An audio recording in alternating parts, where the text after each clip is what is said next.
एक तरफ बीजेपी तो दूसरी तरफ समाजवादी पार्टी, दोनों तरफ से मुकाबला जबरदस्त होने जा रहा है।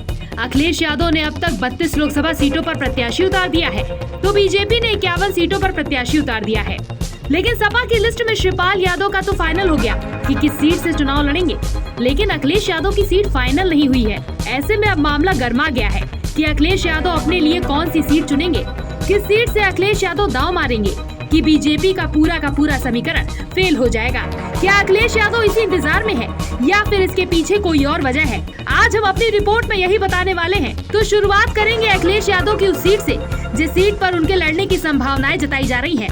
मतलब साफ है कि लोकसभा चुनाव से पहले जो जंग यूपी में देखी जाती है वो जंग अब ज्यादा दूर नहीं है, तो फिर सियासी लड़ाई भी जारी होनी चाहिए। सभी मानते हैं कि कई सीटें ऐसी हैं जो सपा की गढ़ मानी जाती हैं, जिसमें मैनपुरी, आजमगढ़, कन्नौज सीट ऐसी है जहां यादवों का गढ़ है।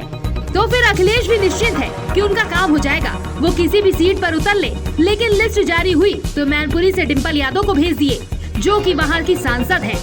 अब मामला आता है आजमगढ़ और कन्नौज की सीट से, जो इस समय बीजेपी के पास है। यानी गढ़ तो सपा का है, लेकिन अब बीजेपी इस सीट पर अपने सांसदों को देख रही है, तो आगे भी देखना चाहती है। इसीलिए बीजेपी इसके लिए खास प्लान बना रही है, किस तरह से वो इस बार अपनी सीटों को बचा कर रखेगी, जो जीत कर उसने इतिहास रचा है। उधर अखिलेश यादव भी पूरी तैयारी के साथ चुनावी तार ठोक चुके हैं। अखिलेश यादव किसी भी स्तर पर अब रुकने के मूड में नहीं है और अब अपनी सीट भी फाइनल कर चुके हैं। खबर के मुताबिक सपा अध्यक्ष अखिलेश यादव ने कन्नौज में अपने करीबी पार्टी कार्यकर्ताओं से फोन पर बात की है और उन्हें इस बात की जानकारी दी है कि वो कन्नौज से ही लड़ने जा रहे हैं। इसीलिए यहाँ चुनाव की तैयारियां तेज करने को कहा गया है। अखिलेश यादव के संकेत के बाद पार्टी कार्यकर्ताओं में भी उत्साह देखने को मिल रहा है।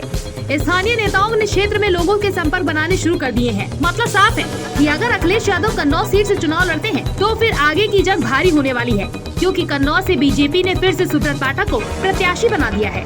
ऐसे में अखिलेश और सुब्रत पाठक के बीच जो मुकाबला होने जा रहा है, इस बार के चुनाव में धारदार प्रदर्शन देखने को भी मिलेगा। यूपी की कन्नौज सीट सपा का गढ़ रही है। 1998 से लेकर 2014 तक इस सीट पर सपा का ही कब्जा रहा, लेकिन 2019 के चुनाव में बीजेपी के सुब्रत पाठक ने इस सीट से डिम्पल यादव को हरा दिया था, जिसके बाद बीजेपी ने इस क्षेत्र में काफी हद तक प्रभाव डाला है। भारतीय जनता पार्टी ने यहां से एक बार फिर सुब्रत पाठक को ही प्रत्याशी बनाया है। ऐसे में यहां अखिलेश यादव और सुब्रत पाठक के बीच जंग देखने को मिल सकती है।